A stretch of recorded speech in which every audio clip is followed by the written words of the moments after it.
Bu yardımların da kesilebilmesi için buradaki bu iftira diyorum, çünkü bu tırla alakalı herhangi bir durumumuz yok ki sadece biz Bursa'dan 61. tırımızı o bölgeye ulaştırdık.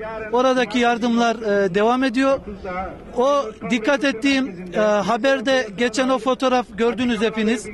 En son 22 Aralık'ta en son 6 tır Bursa'dan gönderdik yardımları. O fotoğraf kullanılmış.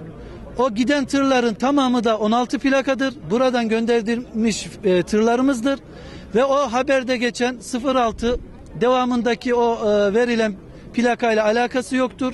Şu anda sınırın yakınında arkadaşlar kurmuş olduğumuz bir ekmek fırını var. Günde 160 bin ekmek çıkarıyor. Düşünün ki bu haberle beraber eğer oradan bir gün aksamış olsa 160 bin kişi orada açlıkla karşı karşıya. Yani bu hangi vicdan kaldırabilir bu haberi yaparken? Eğer doğruluk payı varsa zaten bunu yetkililer, herkes kamuoyunda görülecektir. Ama ben inanıyorum ki burada leke atmak, bazı kamuoyunda kafaları karıştırmak, 20 yıldan beri açık ve şeffaf çalışan bu kurumumuz Allah'ın izniyle bu yoluna devam edecektir. Böyle bir karalamayla bu yardımı kesemeyecekler. Biz buna inanıyoruz.